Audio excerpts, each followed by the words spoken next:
All right. What's up, everybody? All my people in Manhattan, the Bronx, Queens, or the Staten Island, my homeborough, Brooklyn. Back at another video, and this is going to be a video on the late Lamont Coleman, known to hardcore hip-hop heads as Big L.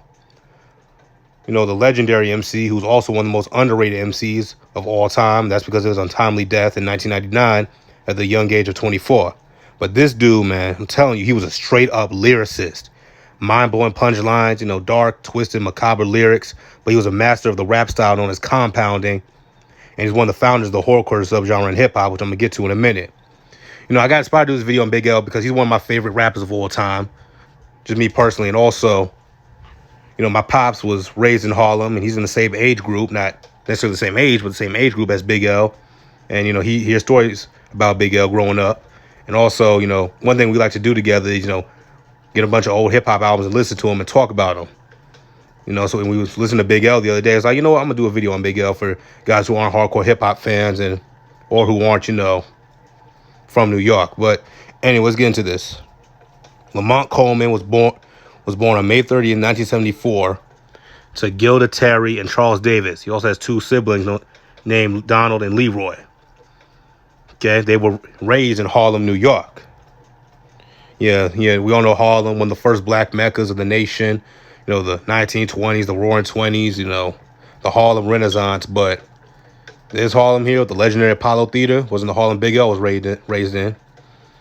He grew up during the crack era in the 80s and early 90s. Raised on 139 Atlantic Avenue, a.k.a. the Danger Zone, as you can see right here on the sign. On 139 Atlantic Ave, there's a big park, and if you're soft, don't go through when it gets dark. Ain't that the motherfucking truth? So to this day. Big L's father left the family when he was a little kid. At the age 12, he took up hip-hop. Became a big hip-hop fan, to avoid the temptations of getting up in the streets. Okay? He and his friends, known as Doc, Ream, and Rodney, formed a group known as Three the Hard Way. Rodney left, and then Big L and Doc Ream renamed the group Two Hard Motherfuckers, but then Doc Ream left. Because they didn't have the enthusiasm, the passion that Big L had for rapping. Big L was mainly known for freestyling on the streets, in school, beating on the wall, beating on, the desk and just freestyling. Okay, but got his first big break in 1990, the summer of 1990, when he met Lord Finesse at an autograph session on 125th Street. He did a freestyle and they exchanged numbers. In 1993, he signed a deal with Columbia Records and released one of the first, horrorcore tracks in the history of hip hop. Okay, a song known as The Devil's Son. Okay, the song was a hit, underground in the streets, hardcore hip-hop heads, but of course now radio through the dark lyrics, I pistol whip the priest every Sunday, on my skull, 666, shit like that. The mainstream don't hear nothing like that, but, hip-hop fans loved it. Okay, in 1995, he was still at Columbia Records. He released his debut album, The Lifestyles of the Poor and Dangerous, which, to me is one of the best albums I've ever heard. One of the best, dare I say, underground albums of all time.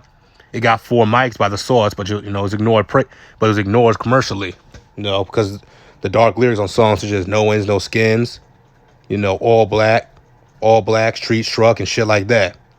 Put It On, The Danger Zone, all those other type of songs. But all Big L songs weren't dark and twisted. Those songs like Put It On, MVP, and shit like that. They weren't necessarily all dark lyrics, But, whatever. Whatever. And the album featured, at the time, unknown rappers who go on to become legends, Jay-Z and Cameron.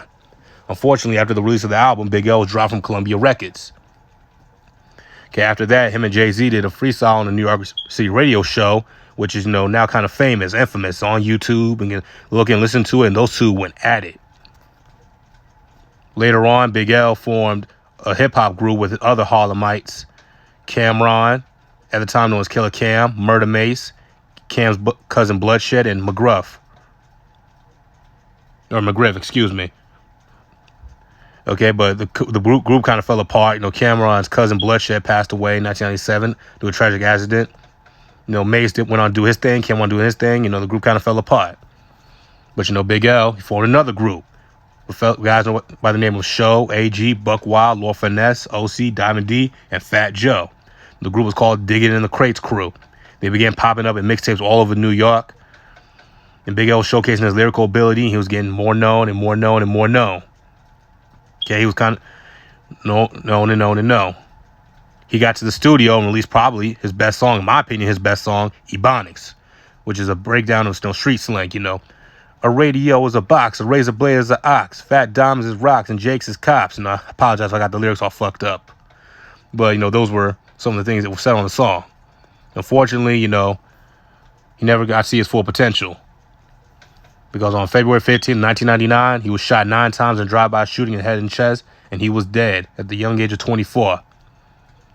In August of 2000, Fat Joe and the crew completed his sophomore album, posthumous album, known as The Big Picture, which is truly a great album. I loved, you know, had Ebonics, you know, The Enemy featuring Fat Joe, Deadly Combination, even had appearance from hip-hop legend Kool G Rap. Kool G Rap, you know, in the aftermath of his death, you know, other of his works were released. You know, the Return of the Devil's Son EP, the Return of the Devil's Son album, and you got the Danger Zone album. You know, Big L's still kind of known to this day by hardcore hip hop fans, and unfortunately, he never got to live to see, you know, become a superstar, or at least in underground hip hop by hardcore hip hop heads, because there's no way in hell he was gonna blow up mainstream. Well, I mean, you never know.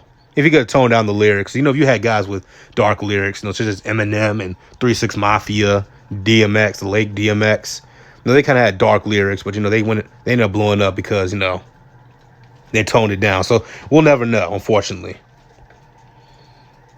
Now, see here, the mural with Tupac and Big Pun. I believe this is in the X. I'm assuming it's in the X. I forgot where it is. Of course, here's the famous mural, I should say, in Harlem. You know, every time I've been to Harlem, walked past it a couple times, you know, this dude was a legend, man. It's unfortunate nobody really knows about him. But anyway, that's going to be it for this video. If you like it, click the like button, subscribe, comment down below. What's your favorite Big L song? If you're in the same age group as my dad and Big L, and you're from Harlem, do you have any Big L stories? What's your favorite project? You know, whatever it is you like, tell me. Tell me in the comment section down below. Subscribe, help Young Brother grow on YouTube. All right? See you all.